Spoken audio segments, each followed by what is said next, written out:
આપણા વક્તા છે બદરાવભાઈ વસરાજાની. તેઓ Lok Bharati university for rural innovation સણોસરાના તેઓ પ્રથમ વાઇસ ચાન્સેલર હતા. સેક્સ એજ્યુકેશનમાં ભારતમાં પ્રથમ ડોક્ટરેટ બન્યા અને એના માટે બેસ્ટ રિસર્ચ પેપર માટેનો પૂજ્ય મોટા એવોર્ડ એમને મળેલ છે. 36 વર્ષ સુધી કેજી ટુ પીજી, કેજી એટલે નાના બાળકો અને પીજી એટલે પોસ્ટ ગ્રેજ્યુએશન, એટલે કેજી ટુ પીજીમાં ભણાવ્યા અને પછી ઇન્ટર યુનિવર્સિટી ઇન્સ્ટિટ્યૂટમાં 12 વર્ષ માટે તેઓ પ્રોફેસર અને ડાયરેક્ટર રહ્યા છે. એજ્યુકેશન ઓફ અદાણી ફાઉન્ડેશનમાં પણ એમણે શિક્ષણ ક્ષેત્રે ખૂબ જ સરસ પ્રદાન કરેલું છે, જે જાણવા માટે ખૂબ અગત્યનું છે. વિદ્યાર્થી તેઓ કાઉન્સેલિંગ પણ કરે છે. વિદ્યાર્થીઓને માતા પિતા શિક્ષકોનું કાઉન્સેલિંગ તેઓ કરે છે. અને આમ જોવા જાવ તો વિદ્યાર્થી માટે શિક્ષક અને માતા પિતા બંને જરૂરના છે. એટલે એ બધાનું સહિત બધા સાથે મળીને જે કાઉન્સેલિંગ કરે છે એ ખરેખર પ્રશંસનીય છે.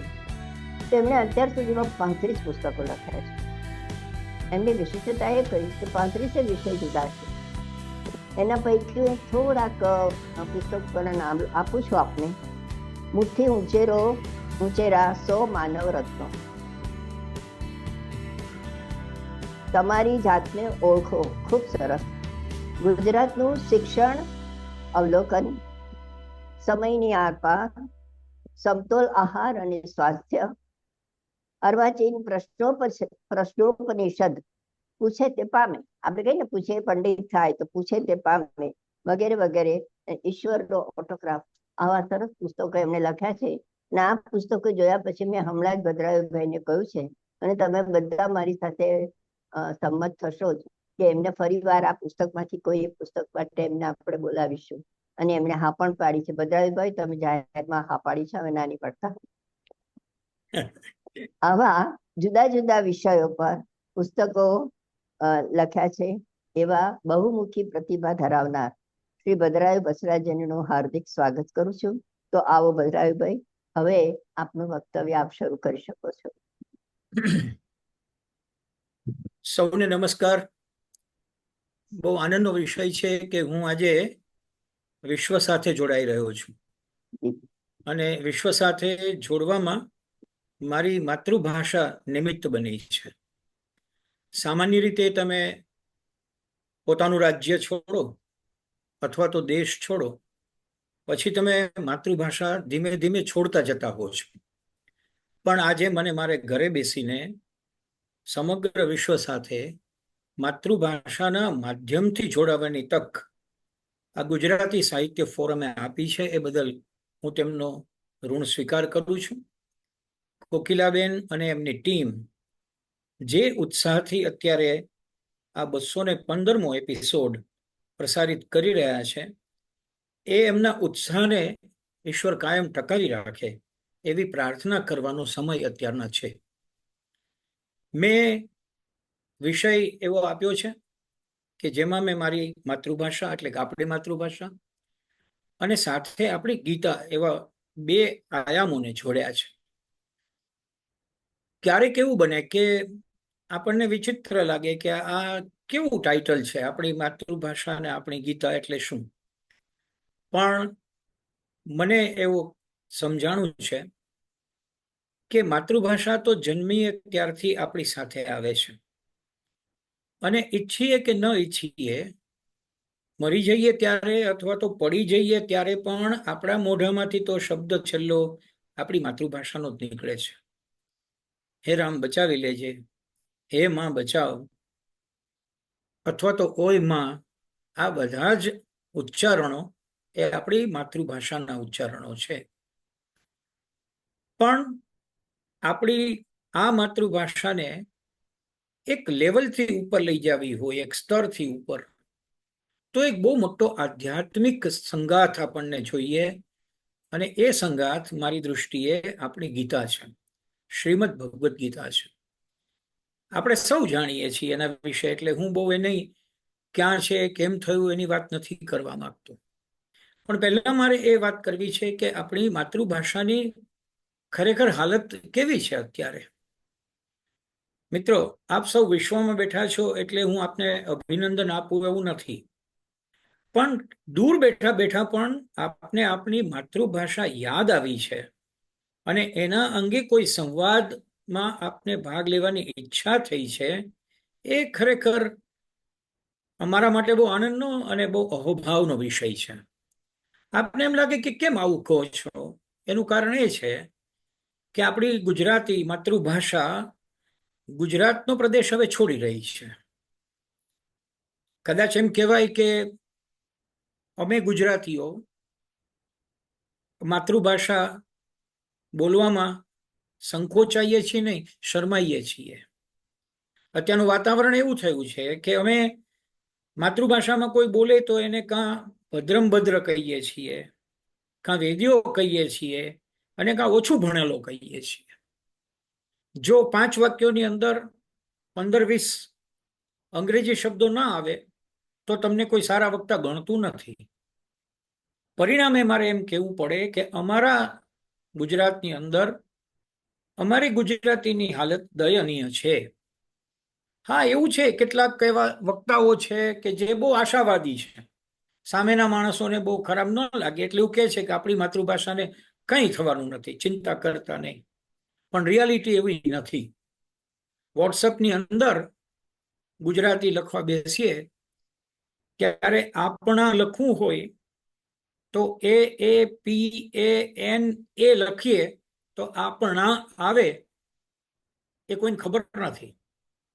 પણ આપનો અનુભવ હશે કે ત્યાં બધા આપડા લખે છે. મળ્યા લખવું હોય તો MALYA લખો તો મળ્યા લખાય, પણ આપણને સામે વાળો માણસ મળ્યા જ કહે છે. એનો અર્થ એવો છે કે આપણને મૂળ ગુજરાતી ભાષા સાથેનો લગાવ એટલો રહ્યો નથી.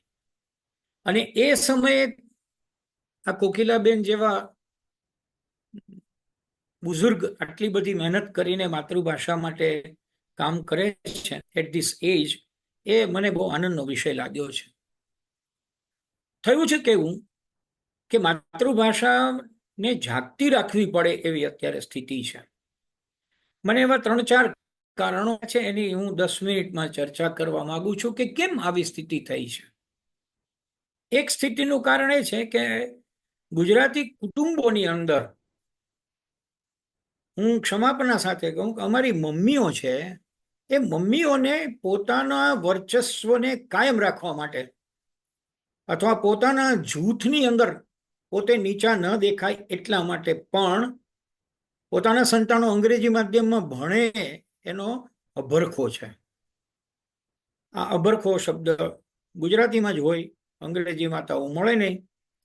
પણ આપણે એમ કહીએ કે ઘેલું લાગ્યું છે લોકોને અંગ્રેજી માધ્યમમાં ભણાવવાનું. અને બાળક 5, 6, 7 ધોરણ સુધી અંગ્રેજી માધ્યમમાં ભણે છે.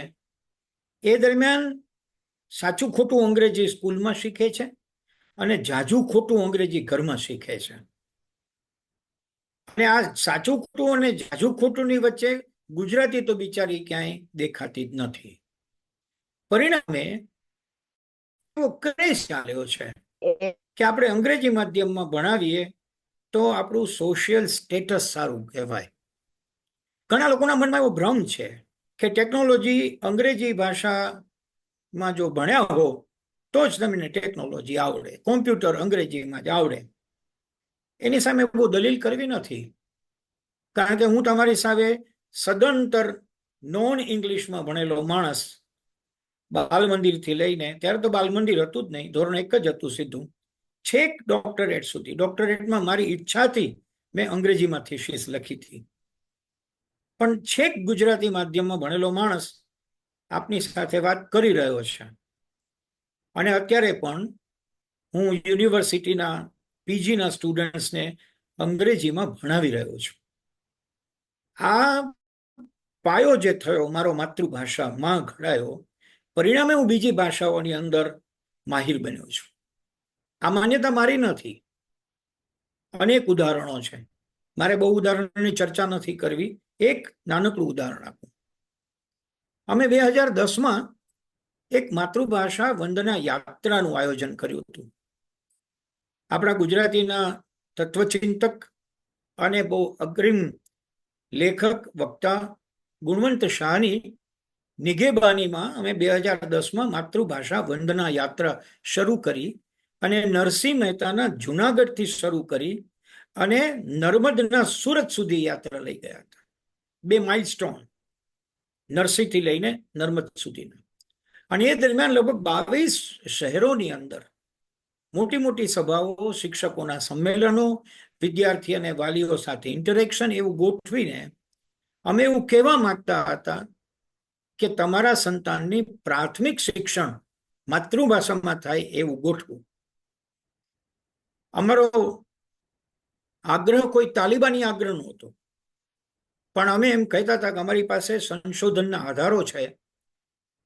ગઈકાલના સર્જન, આજના સર્જન, આજના ચાર્ટર્ડ એકાઉન્ટન્ટ, આજના સોશિયોલોજિસ્ટ, આ બધાના સંશોધનના આધારે અમે કહી શકીએ છીએ કે આખી પેઢી જેણે ભારતનું નિર્માણ કર્યું છે, આખી પેઢી પોતાની માતૃભાષામાં તૈયાર થઈ છે અને છતાં આજે વિશ્વ આકાને પોતાની સેવા આપી રહી છે. ઉદાહરણ મારે કહેવું તું એ કહું. અમર્ત્ય સેનનું નામ આપણે સૌએ સાંભળ્યું છે. ભારતના બહુ મોટા એવા નોબેલ પ્રાઇઝ વિનર કે જે ઇકોનોમિક્સની અંદર માથું ગણાય. એમ કહેવાય છે કે ટાગોરના જન્મ વખતે એના માતુશ્રી એના બાળકને લઈને અમર્ત્ય સેન પાસે, અમર્ત્ય સેનને લઈને એના માતુશ્રી ટાગોર પાસે ગયા અને ટાગોરને એણે કહ્યું કે તમે આશીર્વાદ આપો. તો એણે કીધું ચોક્કસ આશીર્વાદ આપો, પણ કે એવા આશીર્વાદ આપો કે જે નામમાં પણ પ્રતિબિંબિત થાય અને એના જીવનમાં પ્રતિબિંબિત થાય. એટલે ટાગોરે એમ કહ્યું કે એક કામ કરો, આ દીકરાનું નામ અમર્ત્ય રાખો. એટલે ચિરંજીવી થયું. અને જો તમારે જીવનમાં એને ચિરંજીવી બનાવવું હોય તો માતૃભાષામાં ભણાવજો, એટલે આગળ એની રીતે નીકળી જશે. કવિવરે કહેલા આ 2 વચનો હતા અને એ વચનો શતશઃ સાચા પડ્યા. અમર્ત્ય સેનનું નામ વિશ્વ સ્તરે આવ્યું. એ અમર્ત્ય સેન બંગાળીમાં પોતાની માતૃભાષામાં પાયાનું શિક્ષણ લઈને આગળ વધ્યા. બીજા કોઈ ઉદાહરણ દેવાની જરૂર નથી, કારણ કે આપણે જે બેસીને વાતો કરીએ છીએ એ તો લગભગ ગુજરાતી માતૃભાષા સાથે પ્રેમ ધરાવે છે, બોલવાનું પસંદ કરે છે. એક ચોક્કસ વાત કહું, મને વિશ્વના વૈશ્વિક સંસ્થા સુધી પહોંચેલા, હમણાં તાજેતરમાં જેણે યુનોમાં પોતાની રામચરિત માનસની કથાનું ગાન કર્યું, એ પૂજ્ય શ્રી મોરારી બાપુ જ્યાં વિદેશમાં જાય ત્યાં કથા શરૂ થયા પછીના 1 કલાકમાં આગ્રહ કરે છે કે તમે અંગ્રેજી ભલે બોલો પણ તમારા ઘરમાં બધા ગુજરાતી બોલજો.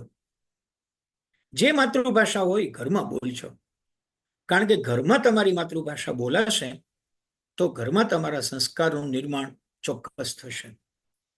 આ જે એક પ્રકારનો આધારપૂર્વકનો વિસામો આપણને ટાગોર આપે છે, આપણને મોરારી બાપુ આપે છે, એને આપણે સ્વીકારી લઈએ તો આપણી માતૃભાષા ટકી શકે એવું કદાચ બને. મને તો ડાઉટ છે, પણ આ કોકિલાબેન જેવા લોકોને આવા પ્રયાસ કરતા જોઉં ત્યારે મને એવું લાગે છે કે ના, હજુ આશાનું કિરણ છે. હા, એવું બને છે કે વિદેશ વસતા લોકોને માતૃભાષા વધુ યાદ આવે છે. નિદા ફાઝલીનો એક શેર છે, दुनिया जिसे कहते हैं जादू का खिलौना है, दुनिया जिसे कहते हैं जादू का खिलौना है, मिल जाए वो मिट्टी है, हो जाए वो सोना है. કદાચ એવું છે કે આપ સૌ વિદેશમાં બેઠા છો તો માતૃભાષા આપનાથી દૂર જતી રહી છે, એટલા માટે માતૃભાષામાં વાત કરવી કે માતૃભાષાનું ગુણગાન કરવા એ આપને સોના જેવું લાગે છે. મિલ જાય વો મિટ્ટી હૈ, હો જાય વો સોના હૈ. તો આ માતૃભાષા મને મારા અધ્યાત્મના વારસા તરફ કેવી રીતે લઈ જાય, એટલે હું મારી વાત ગીતા સુધી લઈ આવું છું. મિત્રો, શ્રીમદ ભગવદ્ ગીતા એ એક એવો ગ્રંથ છે કે ભારત માત્રનો નથી. એનો ઘટનાક્રમ ભલે ભારતનો હોય, પણ એ ભારત માત્રનો નથી. વૈશ્વિક સ્તરે યુનિવર્સલી જેનો એક સંસ્કાર ગ્રંથ તરીકે સ્વીકાર થઈ શકે, થવા પણ લાગ્યો છે, એવો ગ્રંથ એ આપણું ભગવદ્ ગીતા છે. છેલ્લા થોડા વર્ષોથી પ્રયાસો થઈ રહ્યા છે કે ભગવદ્ ગીતાને વિદ્યાર્થીઓ સુધી લઈ જવી. કેટલે અંશે સફળ થવાય છે એ તો સમય કહેશે, પણ આપણે એ અભ્યાસક્રમમાં નથી જવું. આપણે તો આજે વાત કરવી છે કે હું વિદેશમાં વસું છું, મારો વધુ લગાવ કોઈ બીજી ભાષા સાથે છે, હું ફ્રેન્ચમાં ત્યાં વાત કરું છું, હું અંગ્રેજી ત્યાં બોલું છું, તો મારે ગીતા સુધી કેમ પહોંચવું? સામાન્ય રીતે એવું કહેવાય છે કે આપણા શાસ્ત્રો બહુ અઘરા છે, એવી યુવાનોની ફરિયાદ છે. ફરિયાદમાં સાવધાન નથી એવું હું કહેતો નથી. હું એ દ્રષ્ટિએ યુવાન છું કે હું પણ આજે કહું છું કે હા, શાસ્ત્રો અઘરા તો છે. વેદ એ વિશ્વનો પ્રથમ ગ્રંથ છે એમ કહેનારા આપણે વેદનું કોઈ 4માંથી એક પુસ્તક આપણી સામે મૂકવામાં આવે, ગ્રંથ, તો કડકડાટ વાંચી શકીએ એવું શક્ય બને એવો વેદ નથી.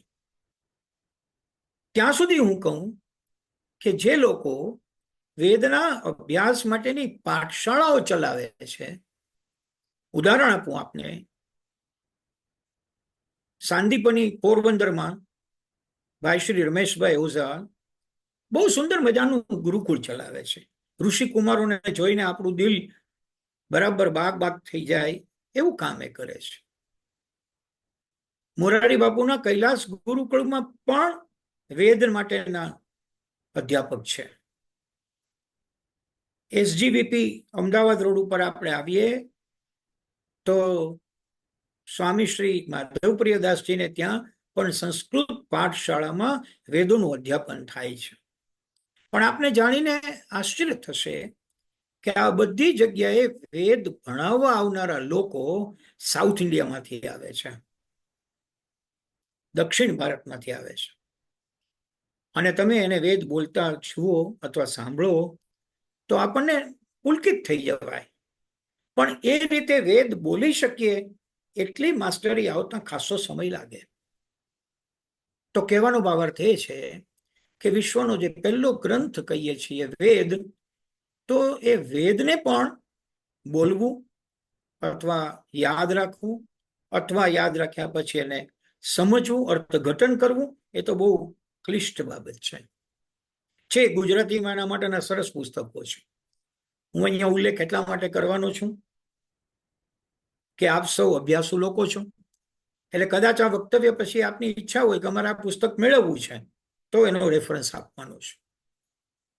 મોરબી પાસે જોધપર નદી નામનું એક ગામ છે, રાજકોટથી નજીકમાં મોરબી છે.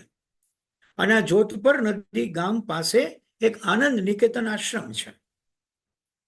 અને આશ્રમમાં પલાઠી મારીને બેઠેલા એક એવા સાધુ છે કે જે અધ્યાપક સાધુ છે, જેમણે પોંડિચેરીમાં મહર્ષિ અરવિંદ અને શ્રી માતાજીના આશ્રમમાં ગૃહપતિ તરીકે કામ કર્યું છે. જેઓ લોકભારતી સણોસરા મનુભાઈ પંચોલી દર્શકની સંસ્થામાં પણ ગૃહપતિ અને અધ્યાપક 6 વર્ષ રહ્યા છે. અને પછી એમણે જીવનમાંથી બહાર નીકળીને અધ્યાત્મના માર્ગે રહેવાનું પસંદ કર્યું. એમણે પોતાના પહેલા અધ્યાત્મના 20 વર્ષ ગોંડલમાં, જેમની ચેતના આજે પણ મહેકે છે, એવા પૂજ્ય શ્રી નાથાભાઈ, જેને ભાઈ કહીએ છીએ, એમની પાસે વિતાવ્યા છે. વ્યક્તિનું નામ શ્રી ભાણદેવજી છે. અને ભાણદેવજીએ આપણા વેદો ઉપર, આપણા શાસ્ત્રો ઉપર, મને એમ છે ત્યાં સુધી લગભગ 250 થી વધુ પુસ્તકો લખ્યા છે. 250 થી વધુ. વેદ તો એક એક શબ્દ પકડી પકડીને આપણે સમજવો હોય તો સમજી શકીએ એવા વેદના 5 પુસ્તકો છે. એટલે એવું નથી કે વેદ આપણે ન સમજી શકીએ, એવું હું કંઈ કહેવા નથી માંગતો, પણ એટલી ધીરજ જોઈએ, એટલો સમય જોઈએ, એટલો રસ જોઈએ, એટલું ઊંડાણની તત્પરતા જોઈએ. તો આ જે શાસ્ત્રોના પુસ્તકો છે એમાં શ્રી ભગવદ્ ગીતા એક અદકેરું સ્થાન ધરાવે છે. હવે આપણે જાણવું છે કે આ ભગવદ્ ગીતા ના 700 શ્લોક આપણે આમ વાંચી શકીએ, સંધિ જોડેલું હોય. સર્વસ્ય ચાહમ રુધિ સન્નિવિષ્ટો મત સ્મૃતિ જ્ઞાનમપોહનમ ચ વેદૈશ્ચ સર્વૈરહમેવ વેદ્યો વેદાંત ગૃદ્વે તવિતેવ ચાહમ. આમ વાંચી શકીએ? વાંચી શકીએ તો બોલી શકીએ? બોલી શકીએ તો એમાંથી કઈ સમજાય? આ પ્રશ્ન છે. યદા યદા હિ ધર્મસ્ય ગ્લાનિર્ભવતિ ભારત, બહુ બોલાતો શ્લોક છે ને એનું ગુજરાતી બહુ બોલાણું છે એટલે આપણને મનમાં બેસે છે. But it is not easy for any layman to understand Gita as it is narrated by lord Krishna. કેમ નહીં? પ્યોર સંસ્કૃત છે, ઉચ્ચ સંસ્કૃત છે, મેઇન સંધિ સાથેનું સંસ્કૃત છે. અને આપણામાંથી કોઈ સંસ્કૃત જ્ઞાન ભણ્યું તો એને જ્યાં ગુજરાતીનું જોખમ હોય ત્યાં અમારે ત્યાં સંસ્કૃતનું તો ક્યાંય સ્થાન નથી. રાષ્ટ્રભાષા હિન્દી હોવા છતાં પણ હિન્દી પણ ક્યાંય નથી, છોડી દઈ શકાય છે. તો મુદ્દો આવીને ઉભો રહ્યો કે મારે સંસ્કૃત કાચું છે અને મારે મારી ભગવદ્ ગીતા માતૃભાષામાં સમજવી છે. કોણ સમજાવે? બસ એ વાત કરવા માટે મેં આજે વિષય આપ્યો છે, આપણી માતૃભાષા, આપણી ગીતા. મુદ્દો તમારે એ યાદ રાખવો પડશે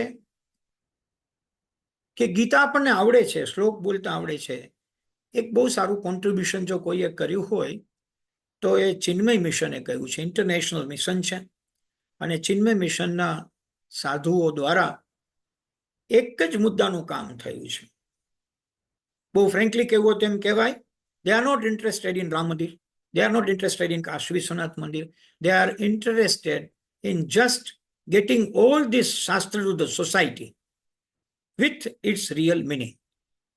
શાસ્ત્ર, વેદ, વેદાંત, ઉપનિષદના પ્રચાર અને પ્રસારનું કામ કરવું એ ચિન્મય મિશનનો મુખ્ય આધાર છે.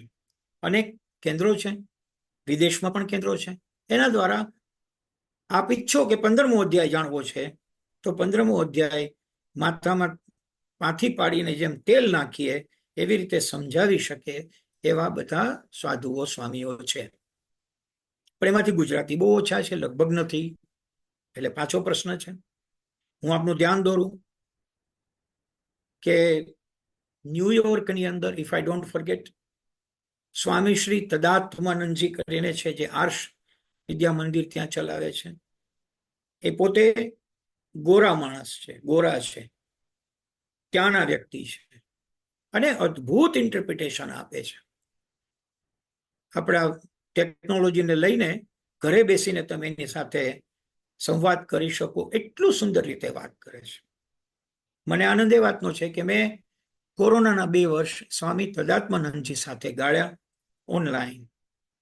એકદમ ધીમે ધીમે બહુ જ સરળ અંગ્રેજીમાં એ સમજાવે છે. બધા અધ્યાયો છે, બધા ઉપનિષદો છે, પણ તેમ છતાં મારે મારી માતૃભાષામાં વાત કરવી છે તો હું કેમ કરું, શું જોઉં?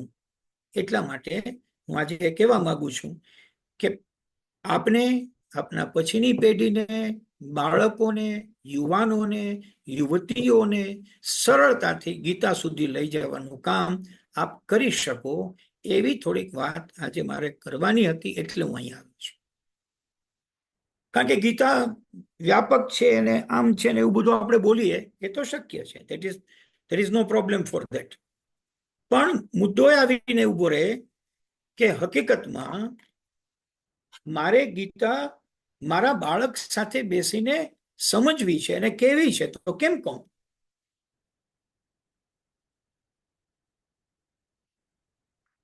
એનો ઉપાય અથવા એના માટેનો રસ્તો ચીંધવાનું મારું મૂળ કામ છે, બીજું કોઈ મારું કામ નથી. મિત્રો, એવા કેટલાય ભાષ્યો છે કે જેમાં શ્રીમદ ભગવદ્ ગીતાને ગુજરાતીમાં સુંદર રીતે આપણી પાસે રજૂ કરવામાં આવેલ છે. હું સૌથી પહેલો જેનો ઉલ્લેખ કરું, પછી હું એના કેટલાક પિક્ચર્સ પણ આપની સાથે શેર કરીશ. સૌથી પહેલા હું એનો ઉલ્લેખ કરું. આપણે બધાએ વિનોબાજીનું નામ સાંભળ્યું છે. ન સાંભળ્યું હોય તો આ જિંદગી છોડીએ એ પહેલા એના જીવન વિશે જાણવા જેવું છે, નહીતર કંઈક ચૂકી જશું. એ વિનોબાજીએ ધૂળિયાની જેલમાં સત્યાગ્રહીઓના આગ્રહને માન આપીને ગીતા ઉપર પ્રવચનો આપ્યા, જેને ગીતા ઇનામથી મૂકવામાં આવ્યા. અને આપણા સૌનું સદભાગ્ય એ કે વિનોબાજીના એ પ્રવચનો જે સરળતમ ભાષામાં મરાઠીમાં વ્યક્ત થયા, એ વખતે વિનોબાજીની બાજુમાં એક સમર્થ વ્યક્તિ, જેને સાને ગુરુજી થી નામથી ઓળખાયા, સ્વતંત્રતાની લડાઈમાં સાથે હતા, એણે વિનોબાજીની એ વક્તવ્યની સ્ક્રિપ્ટ કરી અને એ સ્ક્રિપ્ટ વિશ્વની અનેક ભાષાઓમાં ટ્રાન્સલેટ થઈ. એમાંથી ગુજરાતી ભાષામાં વિનોબાજીના ગીતા પ્રવચનો એવું પુસ્તક યજ્ઞ પ્રકાશન, હુઝરત પાગા, વડોદરા દ્વારા પ્રકાશિત કરવામાં આવ્યું. આપને ખ્યાલ છે કે એ સર્વોદયના પર્પઝ માટે સ્થપાયેલું પ્રકાશન છે. વિનોબાજીના ગીતા પ્રવચનો એક પણ શ્લોકથી છોડાયેલા નથી. એમાં એક પણ જગ્યાએ ગુજરાતીમાં કે સંસ્કૃતમાં શ્લોક આવતો નથી. 700માંથી એક પણ નહીં. આપણને આશ્ચર્ય થાય કે તો પણ ગીતા, તો હા, અને બહુ જ સુંદર રીતે. વિનોબાજીની તો એટલી હથોટી છે, એટલી માસ્ટરી છે કે હું આપને કહું કે કેટલાક શબ્દો જે આપણને સમજાણા નથી જિંદગીમાં, દાખલા તરીકે ભાવાત્મક એકતા, દાખલા તરીકે બિન સાંપ્રદાયિકતા, તો આ કોઈને પૂછશો તો બધા કે આમ પણ હોય ને તેમ પણ હોય. એકાત્મ ભાવ નહીં સમજાય. આ બધાની વાત વિનોબાજી એટલી સુંદર રીતે કરે કે તમને તરત જ ઘડ પડી જાય. એટલી જ સુંદર રીતે એમણે ગીતા પ્રવચનો આપ્યા. 18 અધ્યાય એને કવર કર્યા, નાના નાના શાસ્ત્રના દ્રષ્ટાંતો સાથે કર્યા, અને અનેક ભાષાઓમાં એ પ્રચલિત થયા. મને લાગે છે ત્યાં સુધી લાખોની સંખ્યામાં વિનોબાજીના પ્રવચનો થયા. એ પ્રવચનોના પુસ્તકો આજે પણ આઉટ ઓફ પ્રિન્ટ ભાષાઓમાં હોય છે. આપ ગુજરાતીનું એ પુસ્તક ન સ્પર્શ કર્યા હો તો ચોક્કસ લઈને ઘરે રાખશો તો આનંદ થશે, અને ગમે ત્યારે ઉપાડીને અડધે પાને વાંચશો તો બાકીનું આપ પૂરું કરશો, એની હું આપને ખાતરી આપું છું. તો ગીતા પ્રવચનો એ મહત્વનો મુદ્દો એ છે કે તમારી સામે જે આવ્યું એ ગીતાનું જિસ્ટ આવ્યું, અર્ક આવ્યો. હવે સમજી લે કે ગીતા મારે શ્લોકમાં નથી પડવું, પણ મારે એનો ભાવ સમજવો છે, તો એના ભાષ્યોમાં જઈ શકીએ. એનું પહેલું ભાષ્ય એટલે મારી દ્રષ્ટિએ વિનોબાજીના ગીતા પ્રવચનો. હવે મુદ્દો આવીને ઉભો રહે કે ભાઈ વિનોબાજીના ગીતા પ્રવચનો પણ 200-250 પાનાનું પુસ્તક છે, અને એ 200-250 પાનાનું પુસ્તક છે ત્યાં સુધી ન પહોંચાડવું હોય તો શું? મને એ સદભાગ્ય પ્રાપ્ત થયું છે. હું યજ્ઞ પ્રકાશન સાથે એક પુસ્તકના લેખક તરીકે ઘણા વર્ષોથી જોડાયેલો છું. એટલે અમે ચર્ચા દરમિયાન એવું નક્કી કર્યું કે વિનોબાજીના ગીતા પ્રવચનોમાંથી ગીતા દોહન કરવું. એટલે દરેક અધ્યાયને અંતે, જેને ટેક અવે કહેવાય, આપણી ભાષામાં આપણે ટેક અવે કરીએ છીએ. અત્યારના આપણો સંવાદ પૂરો થશે પછી ટેક અવે શું, તો આપણે આટલી વસ્તુ લઈને ગયા, એવા ટેક અવેના બુલેટ્સ તૈયાર કરવાનું અમે નક્કી કર્યું. અને એ હું વધુ વિગત આપને બતાવીશ. પણ આ ગીતા દોહન નામની એક નાની પુસ્તિકા તૈયાર થઈ, જેની અંદર 18 અધ્યાયના બુલેટ પોઈન્ટ્સ છે. એટલા ટૂંકમાં છે કે કદાચ મારી દ્રષ્ટિએ આ એક નાની પુસ્તિકા આપણો કોઈ 10-12 વર્ષનો છોકરો પણ વાંચી જાય તો એને ગીતા પ્રવચનો તરફ વાળી શકાય. અને ગીતા પ્રવચનો તરફ વળશે તો પછી એ મૂળ ગીતા સુધી વળતા એને વાર નહીં લાગે. તો મેં પહેલો એક પાયો બાંધ્યો, આપણે ત્યાં આપણી માતૃભાષામાં ગીતા સુધી કેમ પહોંચવું. વિનોબાજીથી શરૂ કરીએ. આપણી પાસે એવા ઘણા બધા ભાષ્યો છે કે જેની વાત હું તમારી સાથે કરી શકું. હું કેટલીક બાબતો આપની સાથે શેર કરું છું. એ એટલા માટે કરી રહ્યો છું કે આપને ખ્યાલ આવે કે અનહદ કામ થઈ રહ્યું છે આજે પણ. આપને ખ્યાલ હશે, ગીતા પ્રેસ ગોરખપુર એવું નામ આપણે સાંભળ્યું છે. આપણા શાસ્ત્રોના ઉત્તમ પુસ્તકો ગીતા પ્રેસ ગોરખપુર દ્વારા આવી રહ્યા છે, ગુજરાતીમાં પણ આવી રહ્યા છે. આપને એ પણ ખ્યાલ હશે કે હવે એ લોકોએ ગુજરાતી આધ્યાત્મિક પાત્રોના જીવન ચરિત્રો પણ પ્રકાશિત કરવાનું શરૂ કર્યું છે. નરસિંહ મહેતા ઉપરનું જીવન ચરિત્ર ગીતા પ્રેસ ગોરખપુરે બહાર પાડી દીધું છે. આ ગીતા પ્રેસ ગોરખપુરમાંથી અનેકના ભાષ્યો આપણને મળે. એ ઉપરાંત સસ્તું સાહિત્ય કામ કર્યું છે, યજ્ઞ પ્રકાશને કામ કર્યું છે, સેન્ટ્રલ ચિન્મય મિશન પણ કામ કરે છે. એની માત્ર મારે એક ઝલક આપના સુધી શેર. મિત્રો સોરી, આ ટેકનોલોજી છે ને એ મહાભારતના ભીષ્મ પિતામહની હાજરીમાં જે દ્રૌપદીની સ્થિતિ થઈ હતી એવું સ્થિતિ કરવા ટેવાયેલ છે.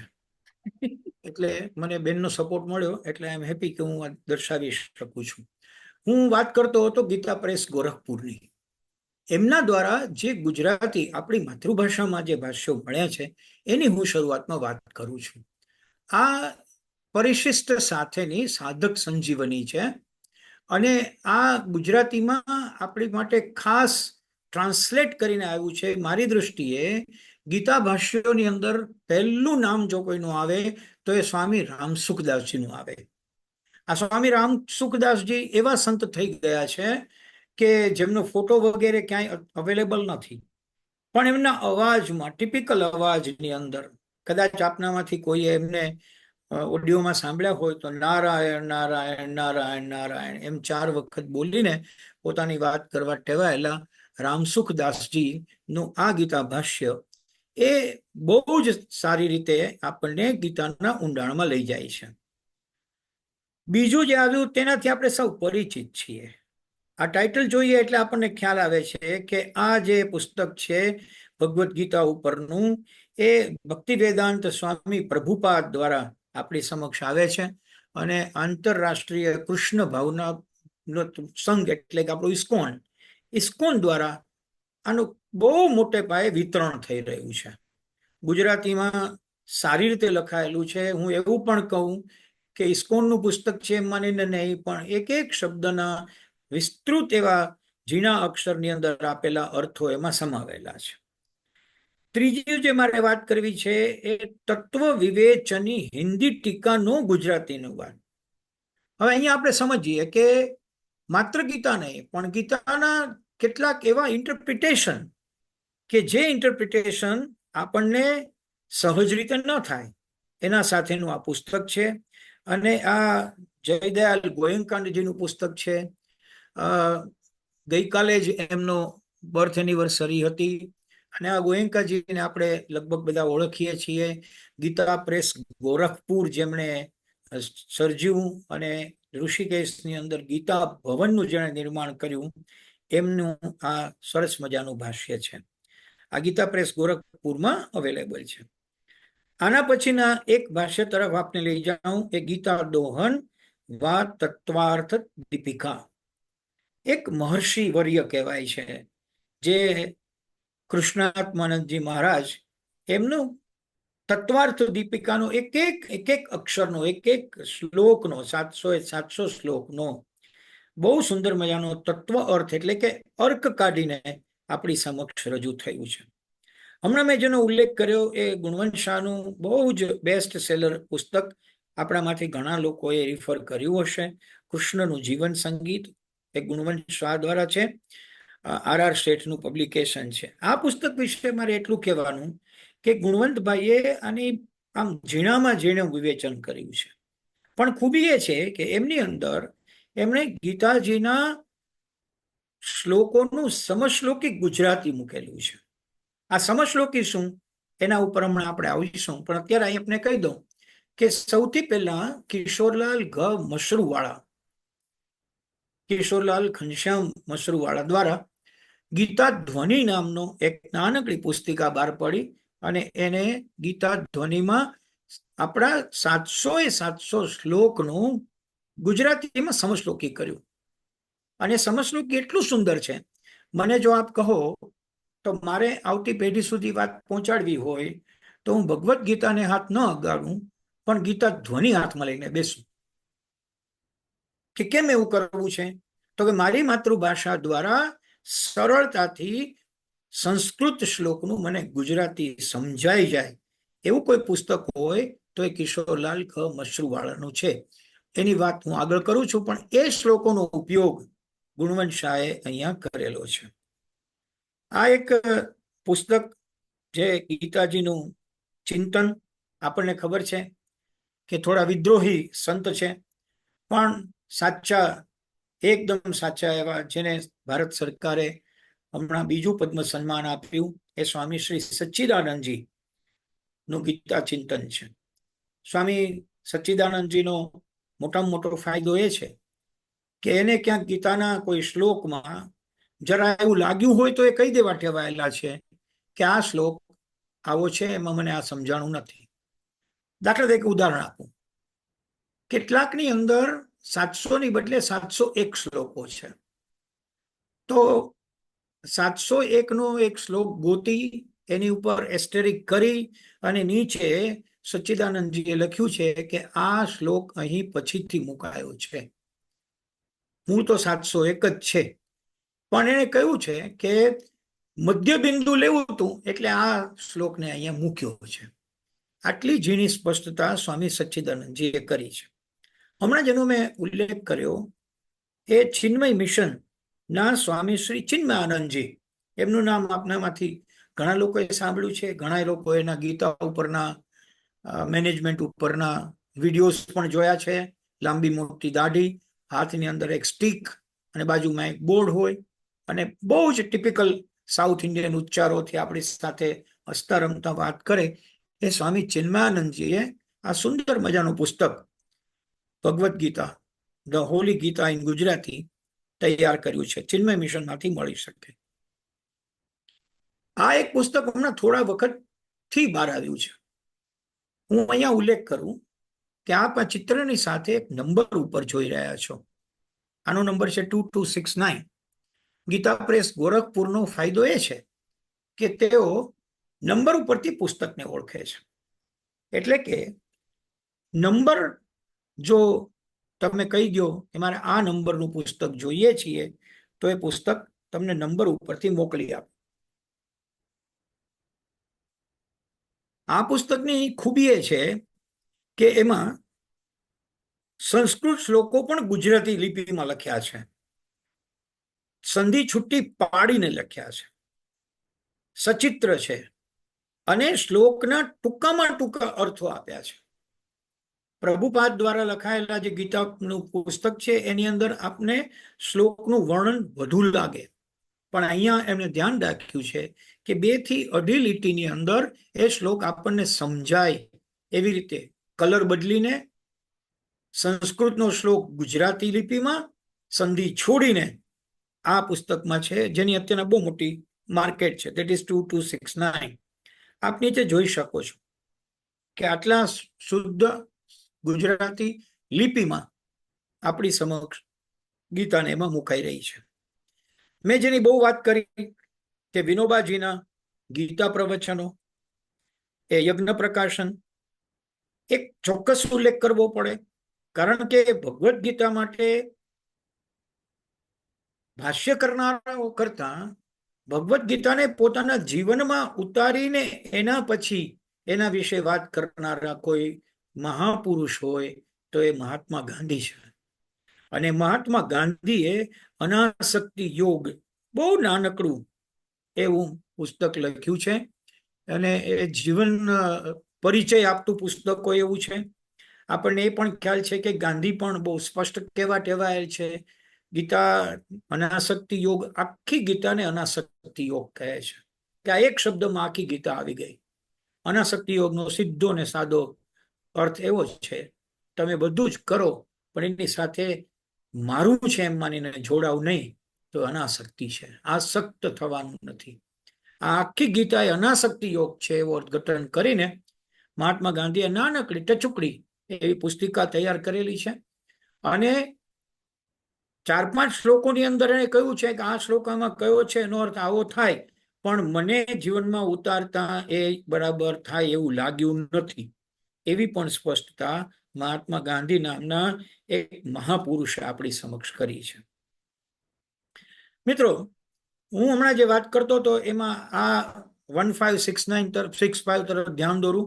એમાં ખાસ લખ્યું છે, શ્રીમદ ભગવદ્ ગીતા સટીક મોટે અક્ષર વાલી ગુજરાતી. સિનિયર સિટીઝનને કે બાળકોને મોટા અક્ષરે વાંચવું છે તો એના માટેનું આ ગીતા પ્રેસ ગોરખપુરનું સરસ મજાનું પુસ્તક છે. કિશોરલાલ ઘનશ્યામલાલ મસરૂવાળા એમણે ગીતા ધ્વનિ ઉપરાંત ગીતા મંથન એમાંથી કેટલાક ગીતાના પાયાના મુદ્દાઓ ઉપાડીને એના વિશે ચર્ચા કરી છે.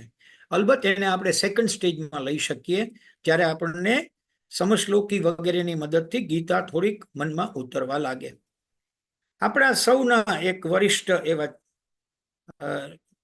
વિવેચક વિશ્લેષક નગીનદાસ સંઘવી નગીન બાપા દ્વારા ગીતા વિમર્શ એને પોતાની શૈલીમાં લખ્યું છે.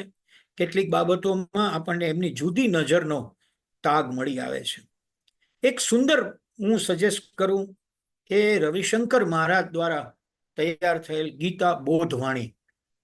મારે એમ કહેવું જોઈએ કે અન્ય ભાષ્યો કરતા મહારાજ આ ગીતા બોધવાણીમાં એવી રીતે કોઈ વાતને મૂકી આપે છે કે આપણા જીવનની નજીક એ હોય એવું આપણને લાગે છે. શ્રીમદ ભગવદ્ ગીતા સંજીવની નામનું એક પુસ્તક કે જે પુસ્તક ગીતા પ્રેસ દ્વારા બહાર પડ્યું છે. એવી જ રીતે સસ્તું સાહિત્યનું ગીતા દર્શન એ મગનભાઈ દેસાઈનું પુસ્તક છે. ગીતા ધ્વનિની મેં વાત કરી, કિશોરલાલ મસરૂવાળા. અહીંયા હું ખાસ એ વાત કરતો તો એ બરાબર ઉમેરી દઉં જે ત્યારે મેં બાકી રાખી હતી. એટલા સરળ ગુજરાતીની અંદર સમશ્લોકી છે. દાખલા તરીકે હું નાનો હતો ત્યારે મારી નિશાળની અંદર મારા એક આચાર્ય હતા, એ પ્રોક્સિક પીરિયડમાં આવે અને બીજું કાંઈ ન કરે, અમને કહે કે હું એક શ્લોક બોલીશ, તમે 2 વાર બોલજો. 5મા 6ઠા 7મામાં હું ભણતો હતો. એટલે હું વાત કરું છું 64, 65, 66ની સાલની. અને એ પોતે બોલવા લાગતા, સમાધિમાં સ્થિત પ્રજ્ઞ જાણવો કેમ કેશવ, બોલે રહે ફરે કેમ મુનિ તે સ્થિર બુદ્ધિનો, મનની કામના સર્વે છોડીને આત્મમાં જજે. હવે આ વાક્યો કેમાં છે કે વાક્ય તમને સમજૂતી આપે છે. It needs no extra explanation. સ્મૃતિ લોપે બુદ્ધિનાશ, બુદ્ધિનાશ એ વિનાશ છે. ક્રોધથી મૂઢતા આવે એટલે આપણને ખબર પડે કે ક્રોધથી મૂઢતા આવે. મૂઢતા સ્મૃતિને હરે, મૂઢતાથી સ્મૃતિ જતી રહે. સ્મૃતિ લોપે બુદ્ધિનાશ, સ્મૃતિ જતી રહે તો બુદ્ધિનાશ થાય. બુદ્ધિનાશ એ વિનાશ છે. 700 શ્લોક આ પ્રકારના સમશ્લોકીમાં થયા છે. એવો જ એક બહુ સુંદર પ્રયોગ સમશ્લોકીનો કર્યો પૂજ્ય શ્રી મોટાએ.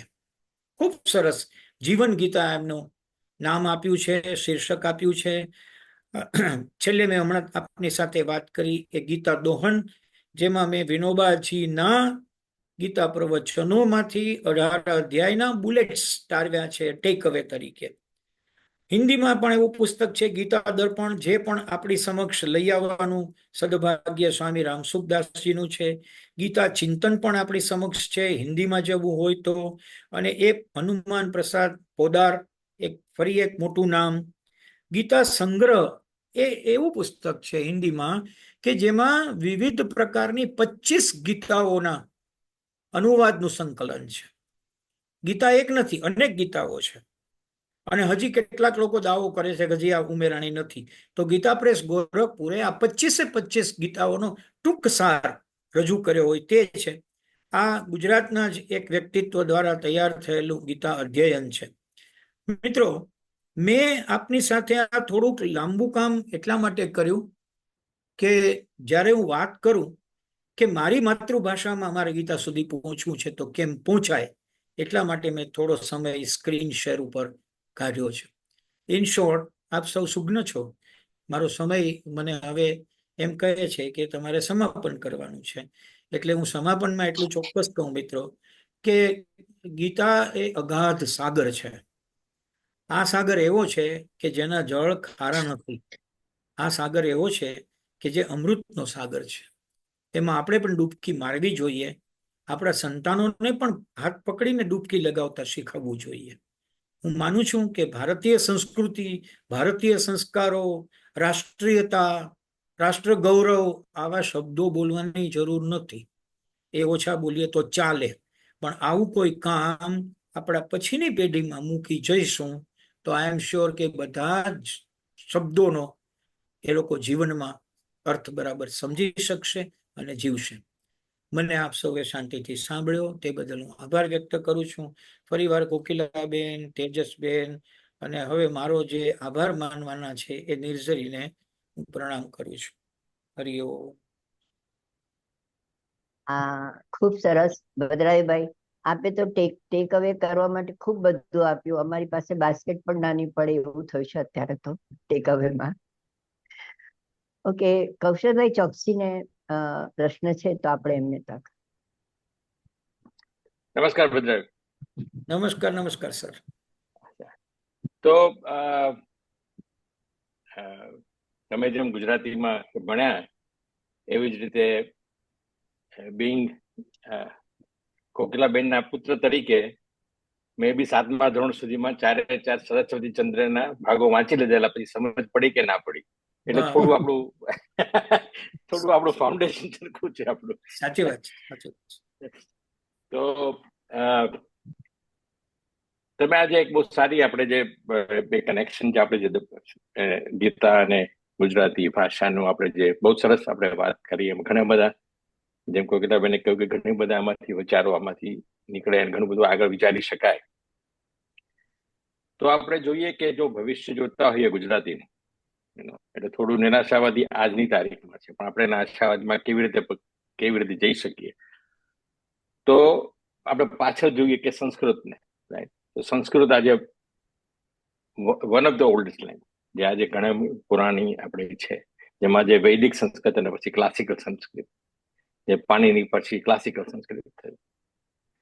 તો અને આજે બી એની અંદર આપણે જે અદ્વૈત અને વિશાલ એના બધા જે આપણે પુરાણો જે આપણે એમાંથી નીકળ્યા, તો એ આજે બી જીવનની લેંગ્વેજ એ સંસ્કૃત. તો એનું કારણ શું અને આપણે એને ગુજરાતીમાં કેવી રીતે આપણે કરી શકીએ કે જેથી ગુજરાતી ભાષા જીવંત રહી શકે. મને બીજું બી એવું છે કે જે ટેકનોલોજી પ્રમાણે કદાચ 15, 20, 25 વર્ષ થાય, પણ આપણે જે પણ અત્યારે હું હેડફોન્સથી સાંભળી રહ્યો છું, તો કદાચ એવું થશે કે હું સિલેક્ટ કરી શકીશ કે મારે કઈ ભાષામાં સાંભળવું છે. એટલે ઓન ધ સ્પોટ ટ્રાન્સલેશન થશે. એટલે આપણે ગુજરાતી ભાષાને ત્યાં સુધી જીવંત રાખવાની જરૂર છે, કારણ કે પછી બધા જ સાંભળી શકશે. એટલે આ મારો આશાવાદ તરફ છે ગુજરાતી ભાષાને જીવન રાખવાનો. તો આપણે સંસ્કૃતને લઈને આપણે આગળ પ્રશ્ન એ છે કે આપણે સંસ્કૃતમાંથી શું શીખી શકીએ કે એ જ પ્રમાણે ગુજરાતી ભાષા જીવંત રહી શકે. પ્રશ્ન આપનો એવો છે કે જેના જવાબમાં મારે હાલની પરિસ્થિતિ વિશે થોડી વાત કરવી પડે. થોડી વાત એ કે એ કહેતા મને ચોક્કસ દુઃખ થાય છે કે આપણા પાઠ્યપુસ્તકો અથવા આપણા સંતાનો શું ભણશે એનો નિર્ણય રાજકારણીઓ લેતા હોય છે. મને બીજા દેશોની બહુ ખબર નથી, બહુ frankly speaking, I am not sure. પણ આપણા દેશમાં તો એવું છે કે પોતે પ્રાઇમરી શિક્ષણ પૂરું ન કર્યું હોય એ શિક્ષણ પ્રધાન હોય છે. અને બહુ સીધી વાત છે કે મીડિયોકર લોકોનો સત્સંગ મીડિયોકર લોકો સાથે હોય, એટલે એની પાસે બધી વાતો પણ એવી આવે. પરિણામે આપણે ત્યાં અત્યારના સંસ્કૃતની ખૂબ વાતો થતી હોવા છતાં Sanskrit is nowhere in school subjects, nowhere. It is already given in option, oblique કરીને લખ્યું છે. હવે ઓબ્લિક કરીને લખે ત્યારે તો પસંદગીનો વિષય થયો. અહીંયા પાછી એક વસ્તુ જોવાની છે કે માનો કે ગુજરાતની અંદર જેટલી સીબીએસઈ સ્કૂલ ચાલે કે આઈસીએસઈ સ્કૂલો ચાલે, સાઉથ ગુજરાતમાં તો એવી સ્કૂલો છે કે 5 લેંગ્વેજ ભણાવવામાં આવે, જેમાં ફ્રેન્ચ હોય, જેમાં ચાઇનીઝ હોય, જેમાં ઇંગ્લિશ હોય, હિન્દી હોય, ગુજરાતી ન હોય, સંસ્કૃત ન હોય. થોડીક કટ્ટરતા અહીંયા લઈ આવવી પડે, અને બીજા રાજ્યો લઈ બરાબર. આવ્યા છે અને સફળતાથી એ રાજ્યો કામ કરી શક્યા છે. દાખલા તરીકે મને યાદ છે કે મારી ભાણેજ છે એ મુંબઈમાં ભણી, તો એ કોલેજમાં ભણતી હતી ત્યારે હું એની પાસે જાઉં ત્યારે એ કહે કે હવે પરમ દિવસથી હું ફ્રી, મારી બધી પરીક્ષા પૂરી. તો મેં તું તો કહેતી હતી કે આજે પૂરી, તો કે ના, હજી કાલે મારે મરાઠીનું પેપર છે. મેં કીધું, તમારે મરાઠી હોય કોલેજમાં? તો હા, અમારે એઝ અ સબ્જેક્ટ તો મરાઠી ભણવું જ પડે. બસ આ વાત ગુજરાતમાં નથી. આ વાત બરાબર છે. ગુજરાતમાં નથી. તમે વેસ્ટ બેંગાલ જાઓ કે તમે કેરાલા જાઓ, મલયાલમની અંદર જાઓ, બાંગ્લાની અંદર જાઓ, એટલું કોઈ આપણે ત્યાં બનાવેલું નથી. સરકારે ઘણી વખત કર્યું. આનો એક સીધો ને સાદો ઉકેલ છે, બહુ સીધો સાદો. જો તમારું પોલિટિકલ વિલ હોય તો તમે કરી શકો. શું ઉકેલ છે? દાખલા તરીકે આ બધા જ સ્ટેટ્સની અંદર એવું કરવામાં આવ્યું કે તમારે ઇંગ્લિશ મીડિયમમાં ભણાવવું હોય તો ભણાવો, પણ માતૃભાષા એક સરસ રીતે ભણાવવી પડશે. મેં હમણાં જેનો ઉલ્લેખ કર્યો થોડી વાર પહેલા, માતૃભાષા વંદના યાત્રા, એમાં અમે 2 મુદ્દા લઈને નીકળ્યા હતા અને બધાને કન્વિન્સ કર્યા હતા. પહેલો મુદ્દો એ હતો કે અમને એવો આધાર છે કે તમારા સંતાનને પ્રાથમિક શિક્ષણ માતૃભાષામાં આપો, પણ એને ભેગું અંગ્રેજી ભણાવો.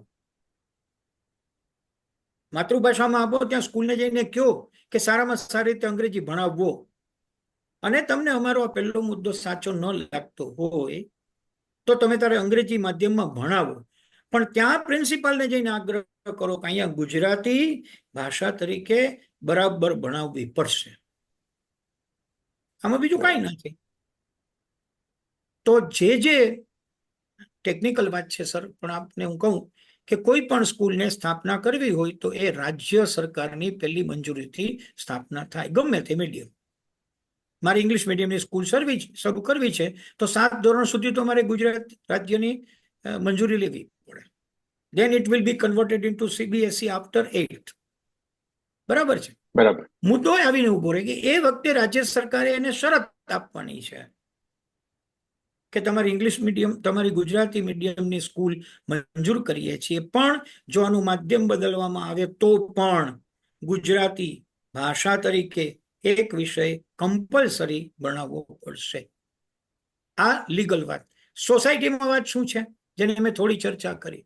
સોસાયટીમાં કૌશલભાઈ બહુ ગાનપણ છે લોકોમાં. એમાં માતાઓ જ્યારે બહાર કમ્પેરિઝનમાં નીકળે, મંડળોમાં જાય, સોશિયલ ગ્રુપમાં જાય, ત્યારે એવું કહેવા કે તમારો છોકરો તો સિસ્ટરને કીધી તો ગુજરાતી મીડિયમમાં, મારો તો સેન્ટ ઝેવિયર્સ મોકલે છે, માને મોટા થવું છે, પરિણામે પોતાના બાળકને ગમે તેમ કરીને અંગ્રેજીમાં ઢસડી જાય છે. કશો વાંધો નહીં, ચાલો માતાનું સંતાન છે એને કહીએ, પણ માતા પોતે પાછી અંગ્રેજીમાં એટલે તૈયાર નથી થતી, એટલે એ બાળકના બાવાના બંને બગડે છે. ઇંગ્લિશ મીડિયમ સ્કૂલની અંદર ઇંગ્લિશમાં ભણાવી શકે એવા ટીચર્સ નથી, કારણ કે ગુજરાતની અંદર ઇંગ્લિશ મીડિયમમાં BEd થતું હોય એવી માત્ર ગણીને 2 સંસ્થા છે. તો આટલી બધી ઇંગ્લિશ મીડિયમ સ્કૂલને ઇંગ્લિશ ટીચર્સ ક્યાંથી મળે? આ કોઈ વિચારતું નથી. ત્રીજો મુદ્દો અને છેલ્લો મુદ્દો, જો તમે પહેલા માતૃભાષા વિશે આટલું કરશો તો તમે સંસ્કૃત વિશે કરશો. અત્યારના સંસ્કૃત માટેની દયનીય પરિસ્થિતિ આપણા રાજ્યમાં છે. એટલે આપ જે સંસ્કૃત સુધી પહોંચવાની વાત કરો છો એના માટે તો જે બીજી જે કહેવાય ને પેરેલલ મેડિસિન હોય કે ઓલ્ટરનેટિવ મેડિસિન હોય, એવી સંસ્થાઓ દ્વારા ઓલ્ટરનેટિવ કામ થાય તે વધુ હિતકારી અને સારી રીતે થઈ શકે એવું લાગે છે. આમાંથી ઘણા બધા વધારે વાત કરવાનો સમયનો અભાવ છે, એટલે ફરી કોઈ વાર આપણે ડેફિનેટલી આપણે વાત કરીશું. પણ ચોક્કસ, જરૂર. ખૂબ સરસ. સંસ્કૃત આપણી આટલી સરસ સંસ્કૃતની અંદર મને એવો ખ્યાલ છે ત્યાં સુધી મૂર્ખ અને એના સિવાય કોઈ બેડ વર્ડ જ નથી આખી ભાષા. એટલે સંસ્કૃત ભાષા બહુ સુગ્ન ભાષા છે એવું મને ખબર છે ત્યાં સુધી. હવે તમે કહો છો આ ભાષા જો નિગ્લેક્ટેડ થતી હોય, પણ તમે જો સાઉથમાં પાછું સંસ્કૃતનું મહત્વ એટલું જ છે અત્યારે પણ. સાઉથની અંદર ત્યાં મહત્વ છે. સુરેન્દ્રભાઈ, આપને કઈ કેવું છે ને તો આપને 2 મિનિટ આપું છું. ભલે કોકિલાબેન, થેન્ક યુ. ભદ્રાયુભાઈ, તમારું વક્તવ્ય ઘણું ગમ્યું. તમે ગુજરાતી ભાષા અને ગીતા વિશે જે આખો બેલેન્સ અપ્રોચ લીધો અને જે રજૂઆત કરી, ઘણી જ મજા આવી. અને ગુજરાતી ભાષા, આપણી માતૃભાષા વિશે વાત કરીએ તો તમારા સરખા હિતચિંતકો બધે જ છે. હમણાં આ દેલવાડિયા ભાઈએ પણ એની જ વાત કરી. હું મારી વાત કરું એકદમ ટૂંકમાં. હું 11 વર્ષ સ્કૂલના મુંબઈમાં ગુજરાતી માધ્યમમાં ભણ્યો છું અને એનું મને ગૌરવ છે. એટલે કે એનું ગૌરવ લઈ શકું છું, નહીં તો આવી સરસ ભાષાથી વંચિત રહી જાત. અને હમણાં આ બેને કહ્યું તેમ કે એમના બાળકો સ્કૂલમાં હતા ત્યારે અંગ્રેજી નહોતા જાણતા. હું તો જાણતો હતો સારે નસીબે, કારણ કે એક વિષય અંગ્રેજીનો હતો. પણ આજે હું 44 વર્ષથી અમેરિકા રહું છું તો પણ ગુજરાતી મારે હૈયે છે. અને મેં પણ અહીંયા આવીને જર્નલિઝમમાં માસ્ટર્સ કર્યું અને જ્હોન વાયલી જેવી સંસ્થામાં કામ કર્યું. મારી વડાઈ નથી કરતો, વાત એટલી જ છે કે બંને બાજુએ સમતોલન રાખી શકાય છે.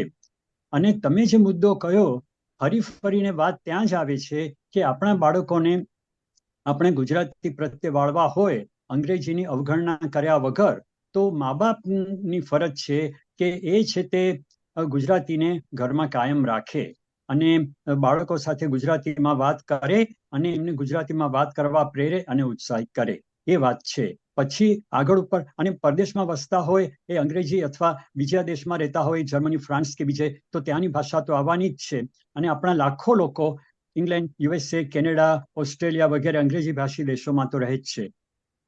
મૂળ વાત એ છે કે હરીફરીને પોતાના ઉપર આવે છે કે આપણે કેટલું મહત્વ આપીએ છીએ ગુજરાતીને.